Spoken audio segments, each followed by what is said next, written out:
Hello, my name is Nikki Aharonian, and in this session, I want to take you back a few years in time to the pre-COVID period in which I was a doctoral student in education at Monash University in Australia. My doctorate was a narrative inquiry into the professional learning of literacy teachers in Israel. Relevant to this paper is the fact that at the time, I was vice principal in an Israeli primary school and working as a lecturer in professional development programs for Israeli teachers. In addition to my PhD study, I was working far beyond a full-time job. Another piece of relevant background information is that I was studying as an off-campus distance learning student and that my two supervisors were in Australia, almost 14,000 kilometres away. In my years of doctoral study, I met them face-to-face only twice, once in Melbourne and once in Denmark when we presented together at a conference.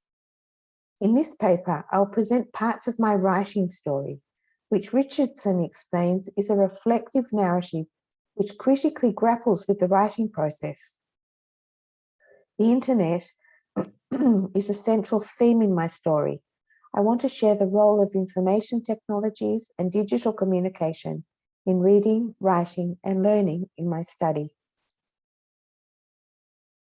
Dowling and Wilson argue that digital environments transform learning at all levels, including doctoral education. That was true when I was writing my thesis, and even more so in this era of COVID-based transition. Holland and Judge, in a study from 2013, argue that learning is a social process in which learners, their peers, teachers, families, and the community play a part. Those involved construct and transform information and knowledge. Digital technology, and especially Web 2 technologies, have the potential to connect those involved in a dynamic, flexible, and interactive way, thus making the social construction of knowledge possible. Web 2 tools are central today in cooperation and collaboration, access to information, and knowledge distribution in higher education. According to Dowling and Wilson, at the heart of doctoral study lies the requirement to adopt the behaviour and the identity of a researcher and to develop professional directions, awareness of norms and disciplinary expectations. The authors argue that students can receive support in all of these processes on the web. I will share how my experience supports this argument.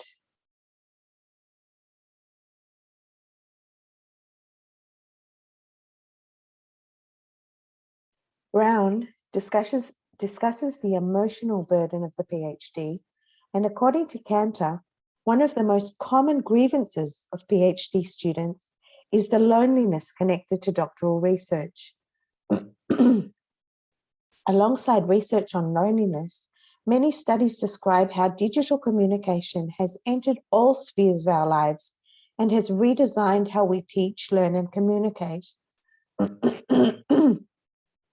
Today, the digital world offers researchers a wide range of environments and tools which can help relieve loneliness, increase feelings of empowerment, and support the researcher in completing the task. In the time I have left, I want to share how I overcame feelings of loneliness and being overwhelmed by the PhD challenge with the support of digital tools. Marion Petra divides the use of digital tools by PhD students into 4 areas: formal dialogue, informal interactions, documentation, and space for reflection. When I sat down to map out my digital use of tools in my doctorate, I added 2 additional areas. I added access to literature and accountability, organization, and output. I will show the 6 areas and the main tools I adopted along my PhD research journey. In 2015, Dowling and Wilson found that most of the PhD students they interviewed believed that you can't replace a face-to-face supervision meeting with a virtual meeting. Exploring the move to online supervision in the midst of the COVID crisis, Palmer and Gillespie describe the challenges involved and the ways in which they manage to maintain relationships online. My experience is different. About once a month, I met with my two supervisors on Skype or Zoom. The sessions were efficient, set around predetermined goals, and were held in a relaxed and personal atmosphere. It was clear that I could always turn to them for help or with questions between the sessions. Beyond the communication with my supervisors, I maintained interactions with journal editors about articles I was writing. That interaction was by email or through the journal website.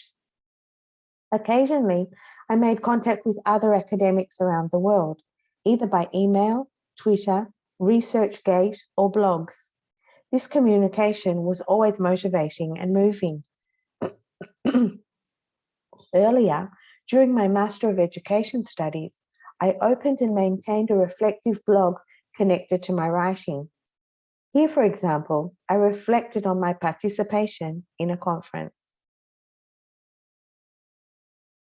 Bennett and Foley argue that social media can help in the development of researcher identity.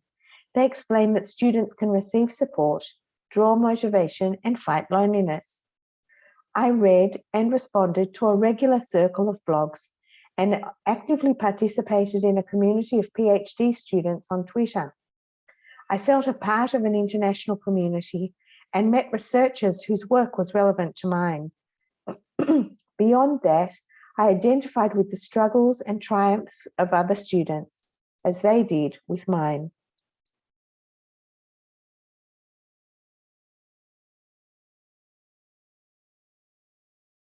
On Twitter, I had writing companions at all hours of the day and night. Here are some examples of topics I raised. In the short tweets, you can feel the writing process and the burden of the challenge before me.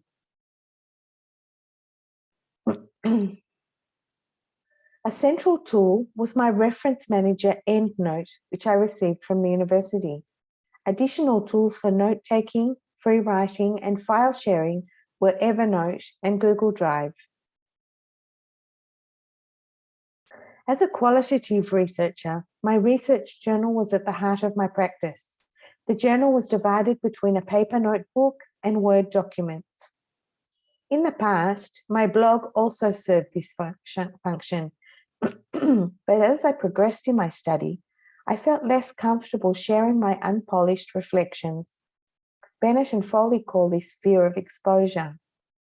Those developing feelings of vulnerability may have been connected to my growing interest in finding employment in the academic world. Despite the fact that I refrained from updating my blog in the final stages of my PhD, I want to stress that when I wrote there, my research journal was precise and elaborate. The understanding that I had readers led me to richer and more interesting reflection. For example, this is a post which shares my feelings after submitting my MED thesis. Additional tools for reflection that I valued were digital planning tools and brainstorming platforms. Here you can see that I planned a conference paper with MindMap. I heard about the tool on Twitter and later tweeted that I enjoyed the creative learning experience. I won't elaborate on the sources of literature available to the digital researcher. I will say that the Monash University off-campus library service received a place of honour in my PhD acknowledgements. They were a great help in my research journey. Many tools are available online to help improve your writing. I don't write without the online thesaurus and a digital dictionary open. I also rely heavily on sites which support early career writers. I especially recommend Patter by Professor Pat Thompson. It's very easy to waste time, procrastinate, and get lost on the long road to the PhD. Tools which helped me stay on track and keep efficient were 750 words, a site which creates a commitment to write 750 words a day, and the Pomodoro technique. On the site, you use a timer and allot time to writing without interruption. It works. Every year in November, I joined ACRIMO, Academic Writing Month. You write in a community, document your progress, and receive encouragement. It is a worthwhile framework for writing progress. Throughout my study, the theories of Bakhtin, and especially concepts like dialogue, heteroglossia, addressivity, voice, and unfinalizability, informed my thought. The theory formed the base of my epistemology. These concepts provided entry points for data analysis and a theoretical lens through which I explored the role of digital technologies in my writing. In my narrative practitioner inquiry, I grappled with my identities and the voices emerging in the various digital texts I was generating. I paid close attention to the dialogic character of my writing in digital environments. Often, I stopped to ask myself which intended audience I was addressing, where, how, and why. There is no doubt that questions of writing and publication on the internet are connected to many dilemmas. Questions surrounding the ethics of the study arise all the time. What can I publish? How? Anonymously or openly? How can I protect the privacy of my colleagues and my participants? Another question, which I've already mentioned, is my own vulnerability as an early career researcher, sharing my struggles and uncertainty in a public arena. And I'll leave you with an ever-relevant warning. Holland and Judge explained that the availability of personal digital devices has the potential to enhance or detract from learning in higher education. Digital tools can prove to be a significant source of motivation, but can also hinder learning and encourage time wasting. In order for technology to boost learning and not the opposite, the researcher must set clear goals and utilize tools for time management and self-discipline. I hope that my writing story has encouraged you to think of your own or that of your postgraduate students. I want to thank my PhD supervisors, Associate Professor Graham Parr and Dr. Scott Bulfin, and thank you for listening.